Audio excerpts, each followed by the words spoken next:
Hey kids, our book today, How I Became a Pirate by Melinda Long and David Shannon. Really great picture book, really beautiful illustrations. Here we go.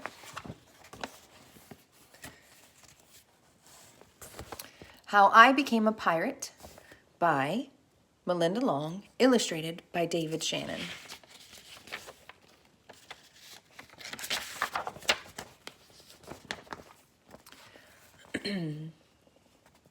Pirates have green teeth when they have any teeth at all. I know about pirates because one day when I was at the beach building a sandcastle and minding my own business, a pirate ship sailed into view. I knew what it was because its flag had a skull and crossbones on it, and because I could hear the pirate singing, "Hey ho, below the man down." They were a little off key.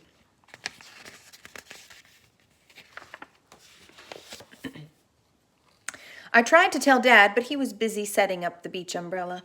I tried to tell Mom, but she was busy slathering my baby sister with sunblock. So I went back to my sandcastle, but I kept an eye on the pirates. By then, they were rowing to shore. When they landed, the head pirate climbed out of the boat and yelled, "Ahoy there, matey! Be this the Spanish Main?"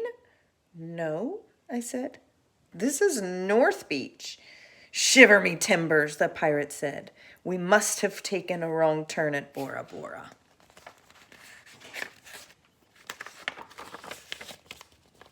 He walked around my sandcastle. He looked at the moat, then yelled back to his crew, "He's a digger, he is, and a good one to boot." "A good one to boot," the others agreed. "What be your name, matey?" the head pirate asked. "Jeremy Jacob, sir," I told him. "Well, Jeremy Jacob," he said, "you're looking at Braidbeard and his crew. We've been needin' a digger like yourself. We've a chest of treasure to bury." "Aye, treasure," the others shouted. "You're comin' with us," Braidbeard told me. I didn't think Mom and Dad would mind as long as I got back in time for soccer practice the next day.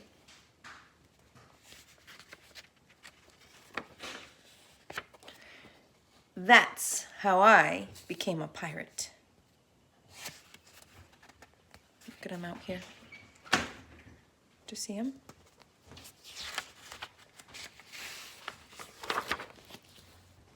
As soon as we were on board, Braidbeard showed me the chest of gold and jewels.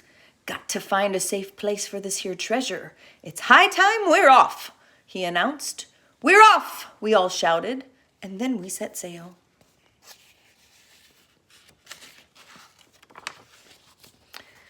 There was plenty to do on board. The pirates taught me to sing sea shanties, the louder the better, and to say real pirate stuff like landlubber and scurvy dog.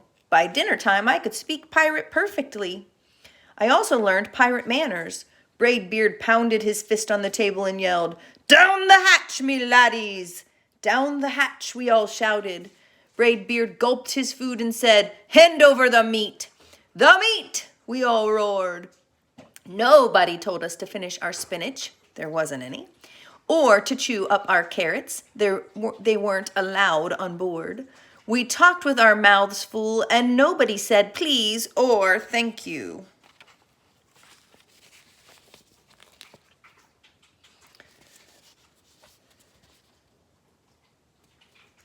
After dinner, I tried to teach the pirates to play soccer. Braidbeard kicked the ball and yelled, "Ah, soccer!" "Ah, soccer!" the crew yelled. Then everybody dove for the ball at once, and it rolled right off the deck. "After it, me hearties!" Braidbeard commanded. "After it!" we all whispered. We fought over who would go get the ball.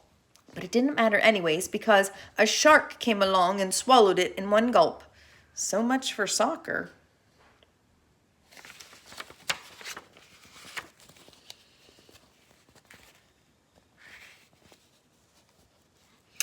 By now, it was past my bedtime, but nobody tells pirates to go to bed, to take a bath, or to brush their teeth. Maybe that's why their teeth are green. Pirates sleep with one eye open, just in case, and they don't change into pajamas unless they want to. Pirates don't do anything they don't want to, except for maybe swabbing the decks.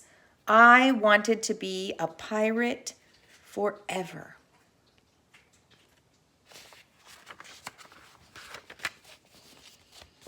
But then I found out what else they don't do.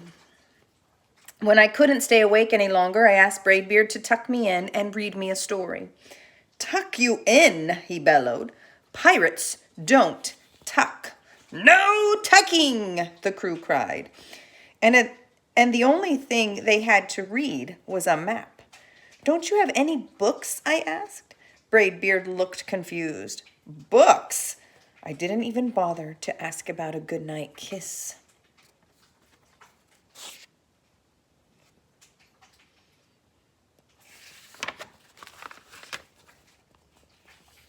It wasn't easy to fall asleep without a story, but I was finally dozing off when a storm broke. Thunder boomed and lightning flashed. I tried to hide under the covers as waves slammed up against the ship, but I kept falling out of my hammock. I couldn't find anyone in the cabin.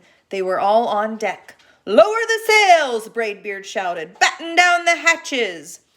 Everybody ran around yelling and lowering and battening. No one had time to sit close and tell me it would be over soon. Nobody even noticed me. I decided that I didn't want to be a pirate after all.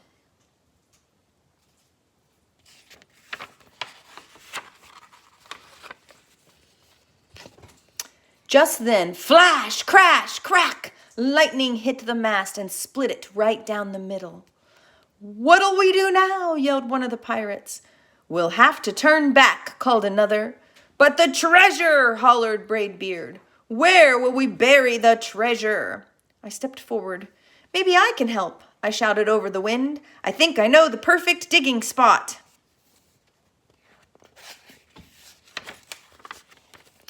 When the storm was over, we rowed back to shore and buried the chest. We drew a map so we could find the treasure again, but I don't think I'll need it. Look at their map. Look what it says. Jeremy Jacobs' backyard. And you go this way, and it's right under a tree. There's his house and his basketball net. After that, the pirates repaired the ship and got ready to sail. Before they left, Braidbeard handed me a flag and said, You make a fine pirate, Jeremy Jacob. Guard that treasure well. We'll be back to get it soon enough. Soon enough, the crew repeated. And if you ever need us, Braidbeard added, just run the Jolly Roger up yonder pole. Up yonder pole, the others shouted. And maybe I will, but not today.